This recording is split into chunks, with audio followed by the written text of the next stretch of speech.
What is up, ladies and gentlemen? This is Jeff Benjamin with iDownloadBlog. We are bringing you an unboxing and an iPhone-centric review/overview of the ZenFone 2 from Asus. This comes bundled with a 64-bit 2.3 GHz quad-core Atom processor from Intel. It comes with 4 gigabytes of RAM, which is 4 times as much RAM as in the iPhone 6 or 6 Plus, which is crazy.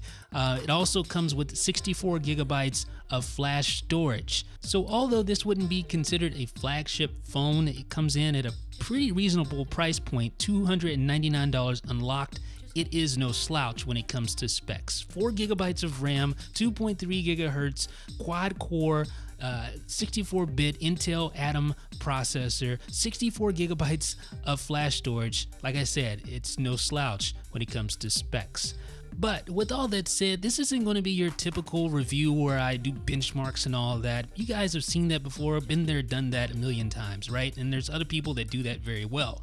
What we're going to talk about, since this is an iPhone-centric channel, this is an iPhone blog, we're going to talk about 5 things that I like about this that an iPhone user might like, and 5 things that I don't like about this that an iPhone user might not like. So you get to kind of get an idea of what's out there when it comes to the competition.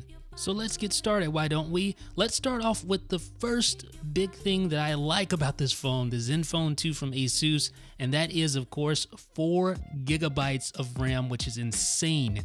The iPhone 6 Plus and the iPhone 6 only have 1 gigabyte of RAM, and the new iPhone 6s, or whatever it's going to be called, is rumored to have 2 gigabytes of RAM, but you can see I have 2.2 gigabytes of free RAM available on this device here. It's ridiculous, and everything's really snappy because of that RAM. You have a whole bunch of browser tabs you can have open in Chrome, and you just notice that it's super snappy. Now granted, Android historically doesn't have the optimization that iOS has, so it needs more RAM to run smoothly, but 4 gigabytes of RAM is ridiculous. Like, I remember not too long ago when 4 gigabytes on my desktop was pretty good, but now we have 4 gigabytes in a phone, which is just crazy to me. But hey, the more the merrier, I say, and I hope the rumors are true and the new iPhone has at least 2 gigabytes of RAM. Would love more, but hey, I'm not going to get greedy. 64 gigabytes of flash storage. Yes, the $299 version of the Asus ZenFone 2 comes with, 64 gigabytes of RAM, and you can actually add 64 additional gigabytes by means of an SD card. That's pretty cool. And speaking of price points, yes, $299 unlocked for a phone with more RAM than any smartphone out there, for a phone with 64 gigabytes of flash storage, for a phone with the 64-bit Intel 2.3 gigahertz quad-core processor. And there's a 16 gigabyte version that you can get for only $199, both unlocked. Quite a good deal if you ask me. Now this is probably my favorite feature, dual SIM card slots. So you can have 2 SIM cards for 2 different phone numbers on your device. One SIM card is dedicated to your high-speed data, the other one is primarily used for phone calls.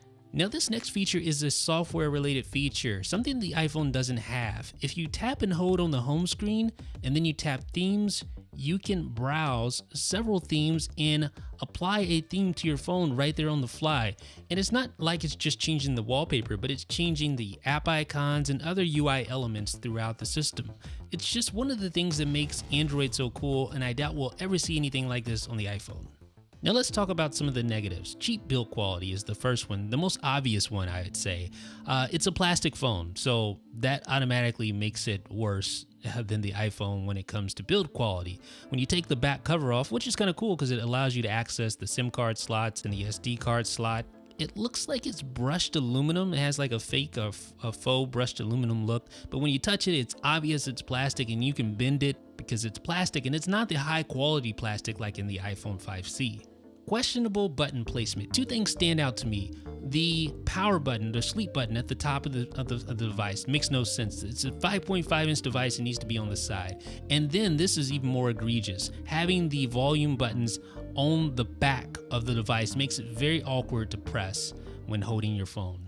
Speaking of holding your phone, I love holding the iPhone 6 and 6 Plus. It feels so good in the hand because the corners are rounded, they're smooth, there's nothing to cut into your hand. Just notice how smooth that is. It's just a very nice feel, premium feel.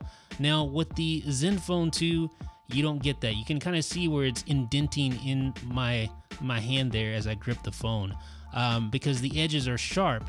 Can't really tell that good from this. Well, you can tell from that angle. You see how sharp that is? It just doesn't feel as good. It's not as comfortable to hold. Long term, I don't think it would be as comfortable to hold.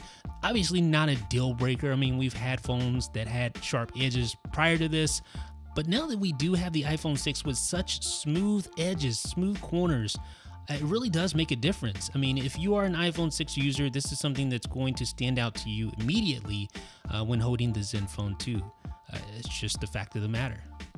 Now here is where pretty much every OEM Android phone suffers, because they're always pre-installed with tons of crapware, bloatware, stuff that you don't need, like this. Like, what is this? Antivirus, phone boost. Come on now. I mean, seriously, there's just tons of junk on this phone now. Granted, you can uninstall most of it, so that's a good thing. But still, like, I shouldn't have to turn on my phone and start uninstalling apps like it's 2002 and I just bought a new gateway computer. It's ridiculous. Please, stop this nonsense. And if you've been an iPhone user since the very beginning, then you probably don't know what I'm talking about, since the iPhone doesn't contain bloatware unless you consider things like Newsstand and the Apple Watch app bloatware. ZenUI. ZenUI is basically Asus's layer on top, or its skin on top of stock Android, so it provides its own apps. It provides its own look and feel to differentiate itself from other OEM manufacturers like Samsung and LG. This one isn't bad, but still, like, there's nothing like stock Android, and there's a lot of just questionable design decisions here with the ZenUI. I personally prefer stock Android and all the applications that come with stock Android. This definitely isn't a Asus problem. All OEMs do it. For instance, Samsung has TouchWiz, HTC has Sense, etc. So it's not solely an Asus problem, but I still think that stock Android and its apps provide a better, more cohesive experience overall. So folks, that has been an overview and review of the ZenFone 2 from Asus from an iPhone user's perspective. Let me know what you think in the comments. This is Jeff with iDownload Blog.